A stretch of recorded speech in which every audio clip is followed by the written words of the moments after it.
ہر انسان چاہے چھوٹا ہے یا بڑا ہے، امیر ہے یا غریب ہے، دنیا کے کسی کونے میں رہنے والا ہے، بہتر سے بہتر کی تلاش میں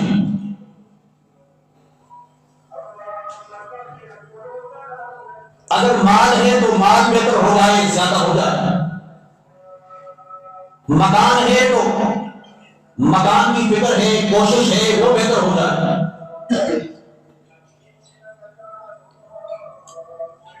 عہدہ اور منصب ہے، اقتدار ہے، حکمرانی ہے تو اس کی بہتری میں لگا ہے، اپنی صحت تندرستی کی فکر میں ہے، اس کو بہتر کرنے کی کوشش ہے، غرض انسان دنیا کو بہتر کرنے کی کوشش میں لگا ہے، دنیا بہتر ہو جائے، دنیا میں حیثیت اور عزت بہتر ہو جائے، لیکن اصل بہتری کامیابی وہ دنیا کی نہیں ہے، کیونکہ دنیا یہی رہنے والی ہے جس مال کے لیے وہ فکر مند ہے، بینک بیلنس زیادہ ہو جائے، کارخانے زیادہ ہو جائے، مال زیادہ ہو جائے، زمینیں جائیداد زیادہ ہو جائے، دنیا کے جانے کے بعد وہ اصحاب وارث لوگ اس پہ قبضہ کر لیتے ہیں، جس شہر کو وہ بنانے کی کوشش کرتا ہے فکر مند ہے، بال آخر وہ بھی موت کی آغوش میں جانے والا ہے، گویا اصل کامیابی بہتری وہ دنیا والی نہیں ہے، وہ ایک آخرت کی کامیابی،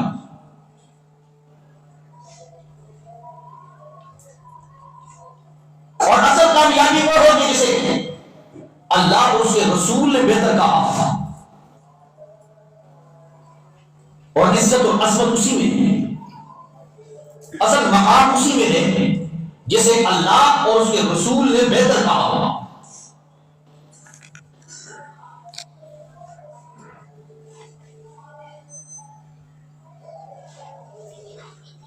یعنی یہ امت خیر امت ہے تو اللہ کے رسول نے فرمایا کہ امت محمدی کا ہر آن ہر لہجہ وہ بہتر سے بہتر ہے، کنتم خیر امت اخرجت للناس، یہ منصب یہ سرٹیفکیٹ اللہ اور اس کے رسول نے دیا ہے، میرا زمانہ بہتر ہے، خیر القرون کرنی ثم الذین یلونہم ثم الذین یلونہم، پھر اس کے ساتھ ملا ہوا، پھر اس کے ساتھ ملا ہوا،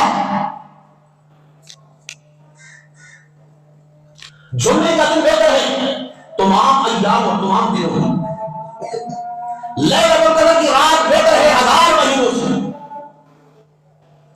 آب زمزم یہ تمام پانیوں میں سے بہتر ہے، اور کشادہ مجلسیں تمام مجالس سے بہتر ہے، اور مردوں کے لیے پہلی صف بہتر ہے، اور سفید لباس مومن مسلمان کے لیے بہتر ہے، توبہ استغفار کرنے والا گنہگار اللہ کو بہت بہتر ہے، اللہ کے ہاں بہت بہتر ہے، ایک خانہ کے ساتھ گھر والوں کے ساتھ اس نے سلوک کرنے والا بہت بہتر ہے،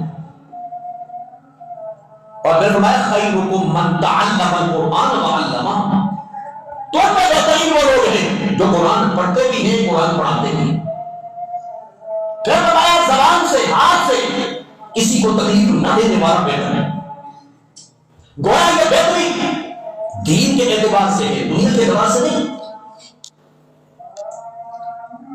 خوش نصیب ہے وہ لوگ دین کے اعتبار سے آخرت کی بہتری کی فکر میں ہیں، دنیا تو آج تمہارے پاس ہے تم یہ تو بہتر ہے، کل دنیا تم سے چھین لی جائے گی،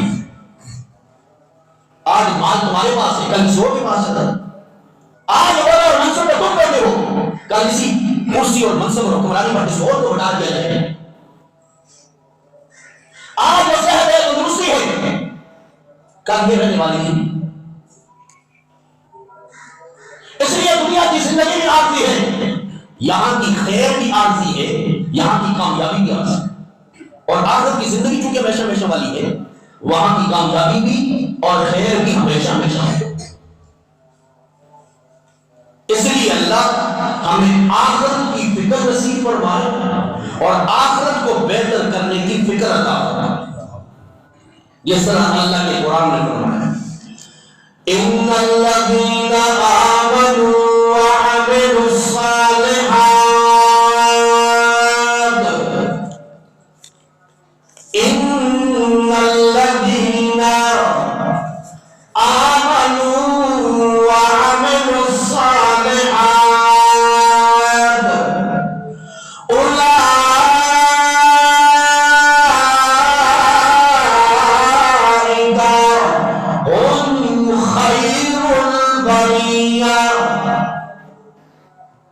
وہ لوگ جو ایمان لائے، ایمان کا دعویٰ کیا، زبان سے اقرار کیا ایمان کا، وَعَمِلُوا الصَّالِحَاتِ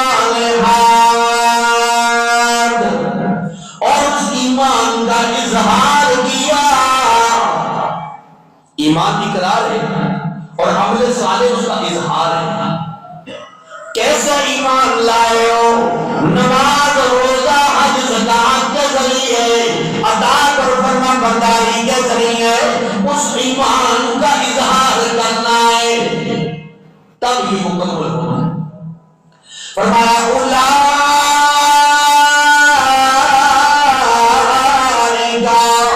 ہم خیر البریہ، یہ مخلوق میں سب سے بہتر انسان ہے،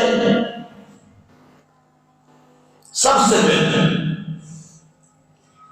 جس طرح فرمایا والتین والزیتون وطور سینین وہذا البلد الامین لقد خلقنا الانسان فی احسن تقویم.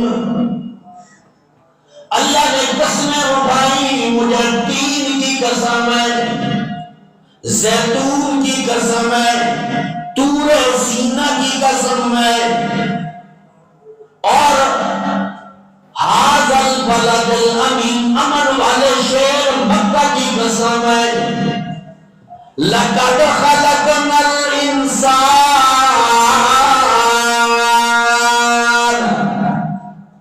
لام بھی تاکید، قد بھی تاکید، اور جتنی قسمیں اور تاکید آ جائے تو پھر بھی قسم بننا.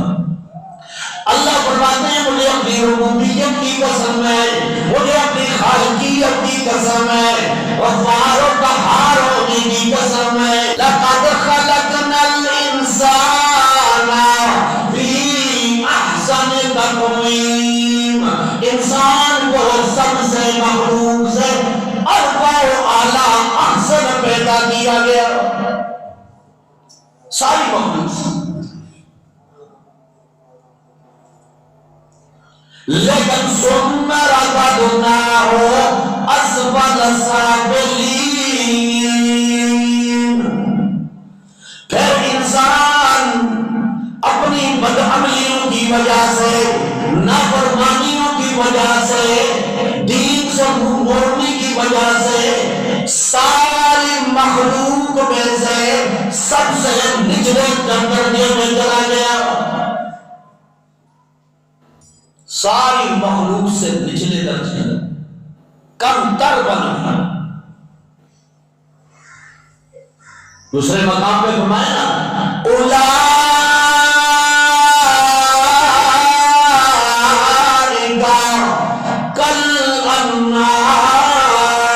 کالانعام، یہ تو چوپائے ہیں، جانور ہیں، ڈنگر ہیں، بل ہم اضل، بلکہ اس سے بھی کم تر ہے. نہ ان میں اطاعت ہے، نہ فرما برداری ہے، نہ دین کا احترام ہے، عزت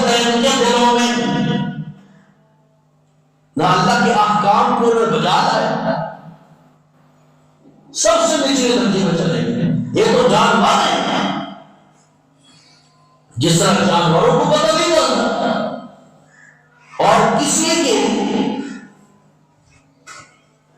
زمین میں چلے جاتے ہیں، فصلوں میں چلے جاتے ہیں، انہیں سمجھ ہی نہیں آتا۔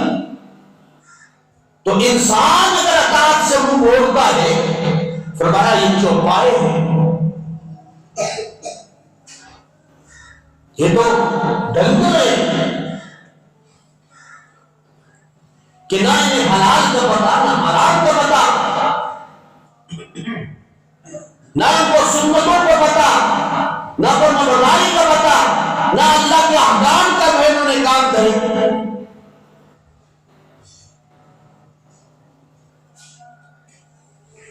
اس لیے فرمایا ان الذین کفروا من اہل الکتاب، اہل کتاب میں سے وہ لوگ جنہوں نے کفر کیا، انکار کیا، دین سے منہ موڑا، اللہ کے حکموں سے منہ موڑا، والمشرکین، اور جو شرک کرنے والے ہیں، اللہ کی ذات اور صفات میں غیر اللہ کو شریک ٹھہرانے والے ہیں، فرمایا فی نار جہنم خالدین فیہا، اس میں ہمیشہ ہمیشہ رہیں گے جہنم میں۔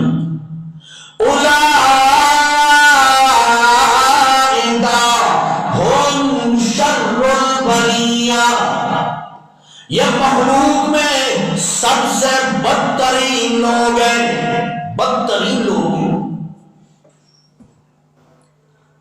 اور سورہ انفال میں فرمایا ان شر الدواب عند اللہ، اللہ کے نزدیک ساری مخلوق میں بدترین لوگ کون ہیں؟ فرمایا الذین کفروا، وہ لوگ جنہوں نے اللہ کے دین سے انکار کر دیا، اللہ کے قرآن سے انکار کر دیا، نبی کے فرامین سے انکار کر دیا، فَهُمْ لَا يُؤْمِنُونَ، وہ ایمان لانے والے نہیں تھے۔ گویا ایمان اور عمل صالح، یہ دو چیزیں مومن مسلمان کے پاس ایسی ہیں جو کامیابی کی طرف لے جاتے ہیں۔ ہمارا دین بڑا آسان ہے۔ رسول اللہ صلی اللہ علیہ وسلم نے فرمایا یسروا ولا تعسروا، آسانی پیدا کرو، مشکل پیدا نہ کرو لوگوں کی۔ ہمارا دین سب سے آسان ہے۔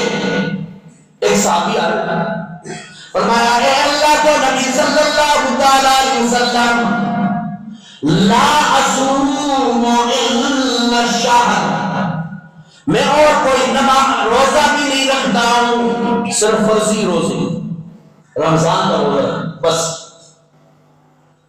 لا اصلی الا الخمس، 5 نمازوں کے علاوہ کوئی نماز بھی نہیں پڑھتا ہوں۔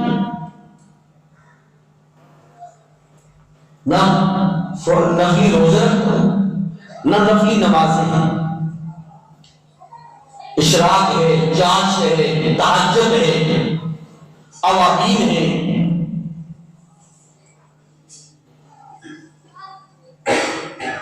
اب سوال یہ کرنا ہے اللہ کے نبی صلی اللہ علیہ وسلم، فَأَيْنَ أَنَا إِذَا مِتُّ، میں مر گیا تو کہاں جاؤں گا؟ نفلی روزہ بھی نہیں ہے، نفلی نماز بھی نہیں ہے، فرضی نماز بھی پڑھتا ہوں، فرضی روزہ بھی رکھتا ہوں، زکات میرے اوپر فرض نہیں ہے کیونکہ میں غریب ہوں، حج میرے اوپر فرض نہیں ہے کیونکہ استطاعت نہیں ہے۔ اے اللہ کے نبی جب میں مر گیا تو کہاں جاؤں گا؟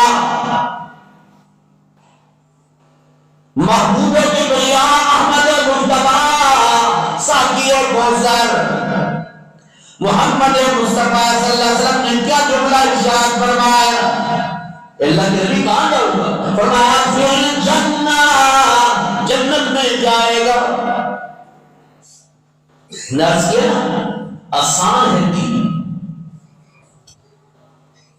ہمارا دین آسان ہے، چلنا آسان ہے۔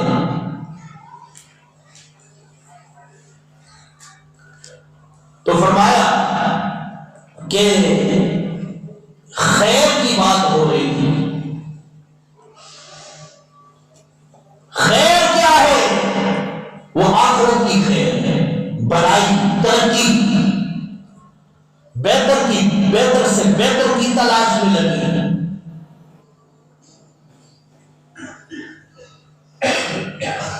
فرمایا المال والبنون زینت الحیات الدنیا والباقیات الصالحات خیر عند ربک ثوابا وخیر املا۔ فرمایا تمہارے مال، تمہارے اولاد، تمہارے بیٹے زینت الحیات الدنیا، یہ دنیا کا سامان ہے، دنیا کی زیب و زینت ہے، دنیا کی آسائش و آرام ہے۔ آج مال تمہارے پاس ہے، دنیا کی آسائش خرید سکتے ہو، ماں اولاد تمہاری ہے، تمہارے لیے دنیا میں راحتیں بن سکتی ہیں، یہ دنیا کا سامان۔ فرمایا والباقیات الصالحات، اور جو باقی ہے، جو باقی رہنے والی چیزیں ہیں، ہمیشہ باقی رہنے والی ہے، وہ صالحات ہیں، وہ نیکیاں ہیں۔ خیر عند ربک، وہ بہتر ہے تمہارے رب کے ہاں، کیونکہ اولاد بھی رہ جائے گی دنیا میں، مال بھی دنیا میں رہ جائے گا، تمہارے اعمال صالحہ تمہارے ساتھ جائیں گے اور حضرت ابو سعید خدری رضی اللہ تعالیٰ عنہ نے فرمایا کہ نبی کریم صلی اللہ تعالیٰ علیہ وسلم نے فرمایا کہ باقیات الصالحات سے مراد لا الہ الا اللہ، اللہ اکبر، سبحان اللہ، ولا حول ولا قوت الا باللہ ہے، یعنی اللہ کا ذکر ہے، یہ باقیات الصالحات ہے۔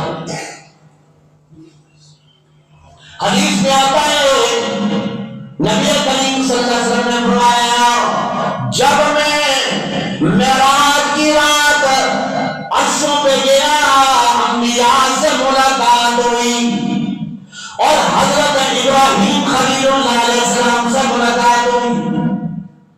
ابراہیم علیہ السلام نے فرمایا اے آخری نبی محمد مصطفیٰ صلی اللہ علیہ وسلم، اپنی امت والوں کو جا کر بات یہ کہنا، اپنی امت والوں کو کہنا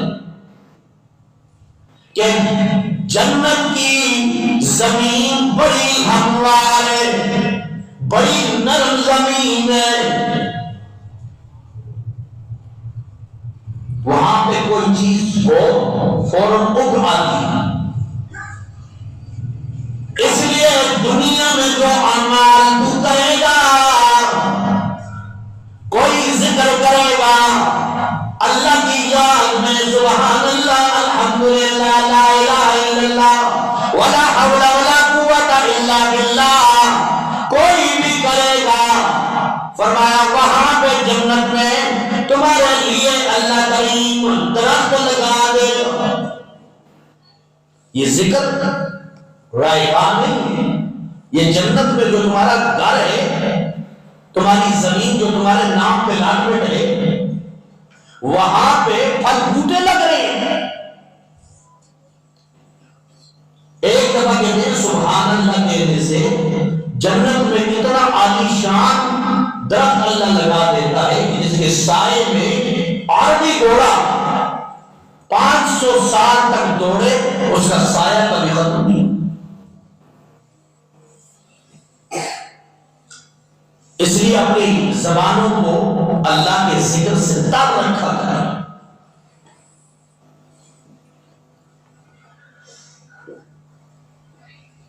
اور باقیات الصالحین، اس سے مراد باقی رہنے والے جو اعمال ہیں، یعنی انسان جب مر جاتا ہے، اذا مات الانسان انقطع عملہ، جب انسان فوت ہو جاتا ہے تو اس کے عمل کا سلسلہ بند ہو گیا، رک گیا. لیکن نبی کریم صلی اللہ علیہ وسلم نے فرمایا الا من ثلاثہ، مگر 3 عمل ہمیشہ جاری رہتے ہیں. ایک من صدقۃ جاریہ، کوئی صدقہ جاریہ اپنے ہاتھوں سے کر کے گیا، وہ ہمیشہ ہمیشہ جاری ہے جب تک قائم اور دائم ہے. یہ جانے والا دنیا سے مر جانے والے کو بھی قبر میں آخرت میں اس کا ثواب پہنچتا رہتا ہے. کوئی مسجد بنا کر چل گیا، کوئی مدرسہ بنا کر چل گیا، کسی طالب علم کو دین کا خرچہ دیتا رہا، وہ دین پڑھ گیا. کنواں کھلوا دیا، راستہ جو ہے بنا دیا. کوئی بھی صدقہ جاریہ کر کے چلا گیا، اس کا ثواب ماننے کے بعد بھی اسے جاری رہنا. اور دوسرا او علم ينتفع به، یا ایسا علم چھوڑ کے گیا،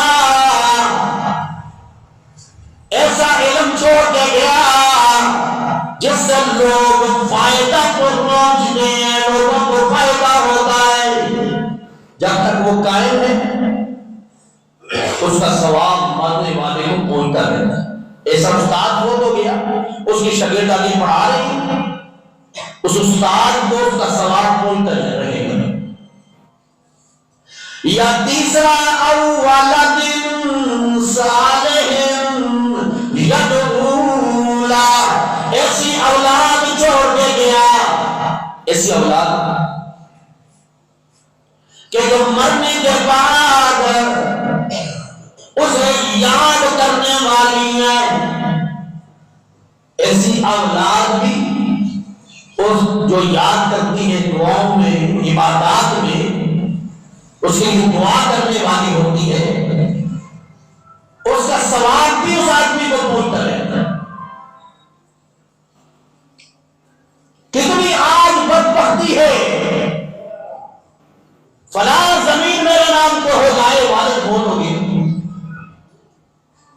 اتنا جو ہے وہ جائیداد میں حصہ میرے ذمہ آ جائے. اس کی تو کوشش ہے.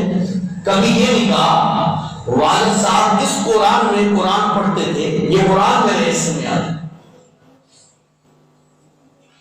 راتوں کو اٹھا کرتے تھے، میں بھی راتوں کو اٹھوں، ان کے لیے دعائیں کروں.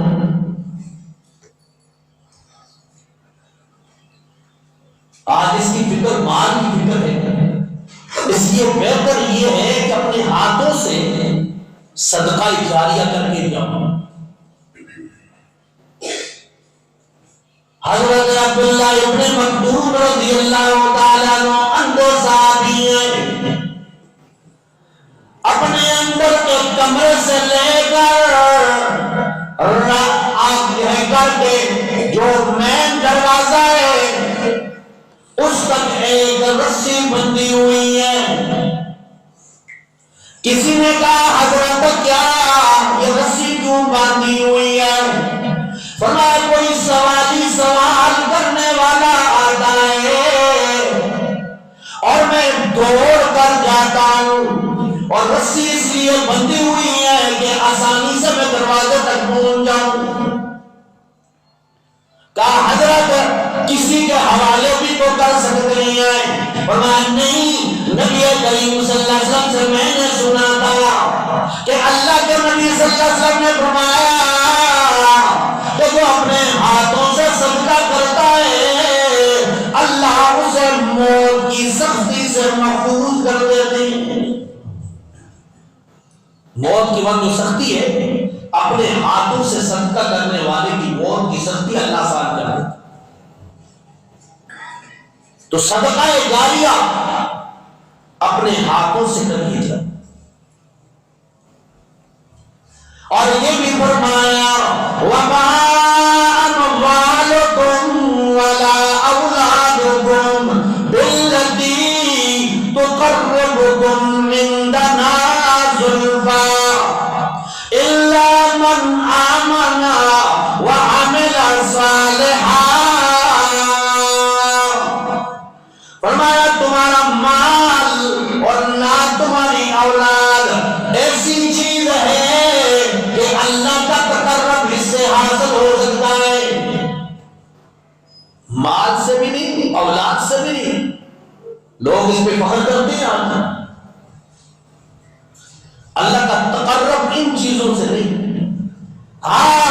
الا من آمن وعمل صالحا، ان چیزوں کے ذریعے اطاعت کرتا رہا، فرما برداری کرتا رہا، تب ہے اللہ کا تقرب حاصل۔ مال دیا تو زکات دیتا رہا، مال دیا تو صدقات دیتا رہا، مال دیا تو اللہ کے راستے میں خرچ، یتیموں میں، مسکینوں میں، بیواؤں پہ خرچ کرتا رہا، اولاد دی تو نیک کاموں میں لگایا، تب تمہارے لیے سکون کا ذریعہ بننے والی ہے۔ اللہ کا تقرب ان کے ذریعے تب حاصل ہو سکتا ہے، ورنہ نہیں۔ یہ طرح سورہ شعراء میں فرمایا یوم لا ينفع مال ولا بنون، ایسا دن آنے والا ہے کہ تمہاری اولاد بھی نہ تمہارا مال تمہارے کام آئے گا، کوئی فائدہ نہیں دے گا۔ کہ دنیا میں بڑا مالدار تھا، پیسے روپیہ والا تھا، عہدے اور منصب والا تھا، بڑی اولاد بھی ان کی، تو اللہ کے ہاں سے فائدہ ہو جائے گا؟ فرمان نہیں۔ الا من اتى الله بقلب سلیم،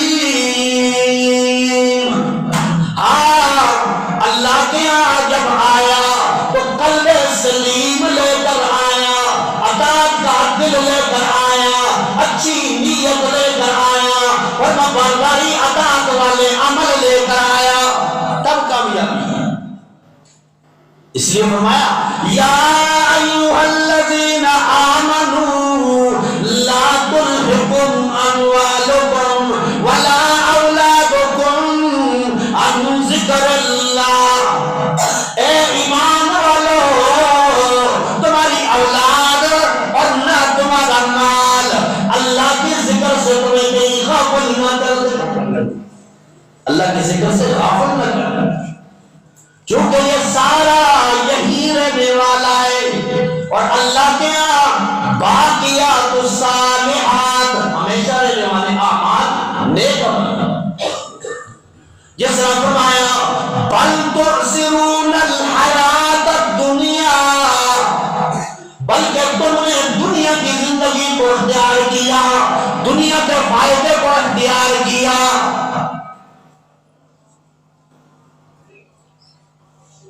سعودی عربیہ کا ریال اگر 75 روپے کا ہے، اس 75 روپے کے لیے تم نے اپنے ملک کا سفر کیا، اپنے گھر بار چھوڑی،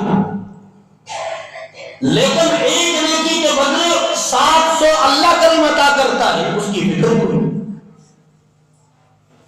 نماز پڑھتا ہے، ہر قدم پہ تمہاری نیکیاں بڑھتی ہیں، تمہارے گناہ معاف ہوتے ہیں، اس کے لیے کوئی فکر نہیں۔ دنیا جتنی محنت، لوگ کہتے ہیں جناب صبح کی نماز کی آنکھ نہیں کھلتی، میں نے کہا کتنا بڑا ظلم ہے۔ اگر تم نے سعودی عربی جانا ہے یا دبئی جانا ہے یا کہیں اور ملک میں جانا ہے اور صبح 4 بجے تمہاری فلائٹ ہے تو 3 بجے تمہاری آنکھ کھل جاتی ہے، کیونکہ دنیا کا فائدہ نظر آ رہا ہے۔ اور نماز کے لیے اتوار کا دن ہوتا ہے، سرکاری لوگ آتے آنکھ ہی نہیں کھلی، تو صبح رات کو ارادہ کر کے سویا تو صبح اٹھوں گئی، اگر ارادہ کرو تو صبح کی نماز کے لیے آنکھ کھول لو۔ دنیا کی فکر میں لگا ہے۔ نبی کریم صلی اللہ علیہ وسلم نے فرمایا، ابن ماجہ کی روایت، اور ہمارا ایمان ہے کہ رسول اللہ صلی اللہ علیہ وسلم نے جو کہا ہے سچ کہا، ہمارا ایمان ہے۔ دنیا میں سوچ ہو سکتی ہے، اللہ کی نبی کی زبان سے کوئی جھوٹ نہیں آ سکتا۔ فرمایا من کانت الدنیا ہمہ، جو دنیا کی فکر میں لگ جاتا ہے، دنیا کی فکر میں لگ جاتا ہے، فرق اللہ علیہ امرا، اللہ اس کے دنیا کے معاملات میں الجھا دیتے ہیں، وہ دنیا کی زندگی میں دنیا کے معاملات میں الجھ جاتا ہے۔ وَجَعَلَ فَقْرَهُ بَيْنَ عَيْنَيْهِ، اور اس کی محتاجی اللہ اس کے آنکھوں کے سامنے کر دیتے ہیں، محتاج ہو جاتا ہے، پریشان ہو جاتا ہے، بے چین رہتا ہے، کیونکہ دنیا کی فکر میں ہے۔ وَلَمْ يَأْتِهِ مِنَ الدُّنْيَا إِلَّا مَا كُتِبَ لَهُ، حالانکہ دنیا اسے اتنی ہی ملنے والی ہے جتنی اس کی قسمت میں ہے، اس کی تقدیر میں ہے۔ اللہ نے جتنا لکھا ہے اتنا ہی ملنا ہے تمہیں۔ اور پھر فرمایا وَمَنْ كَانَتِ الْآخِرَةُ نِيَّتًا، اور جو آخرت کی نیت کرتا ہے، اعمال صالحہ کرتا ہے، تجارت بھی کرتا ہے تو اللہ کے خوف سے کرتا ہے، اس میں عبادت کا عنصر پایا جاتا ہے، کیونکہ طلب کسب الحلال فریضۃ بعد الفریضہ، فرمایا کسب حلال تمام فرائض کے بعد سب سے اہم ترین فریضہ ہے۔ تو وہ نیت یہ رکھتا ہے، آخرت کی نیت رکھتا ہے کہ اس کے ذریعے میں اپنے بچوں کا، گھر والوں کا پیٹ بھر سکوں، اللہ مجھ سے راضی ہو جائے، یہ نیت ہے۔ تو فرمایا جمع اللہ لہ امرہ، تو اللہ اس کے کام مرتب کر دیتی ہے، اس کے کام آسان کر دیتی ہے۔ وجعل غناہ فی قلبی، اللہ اس کے دل میں غنا ڈال دیتی ہے، غنی ہو جاتا ہے۔ فرمایا وَأَتَتْهُ الدُّنْيَا وَهِيَ رَاغِمَةٌ، یہ دنیا ناک رگڑتے رگڑتے اس کے قدموں میں آ جاتی ہے۔ یہ اللہ کے نبی نے فرمایا۔ تو اللہ ہمیں دنیا اور آخرت میں اللہ کی عطا نصیب فرمائے، کامیابی نصیب فرمائے۔ وآخر دعوانا ان الحمد للہ رب العالمین۔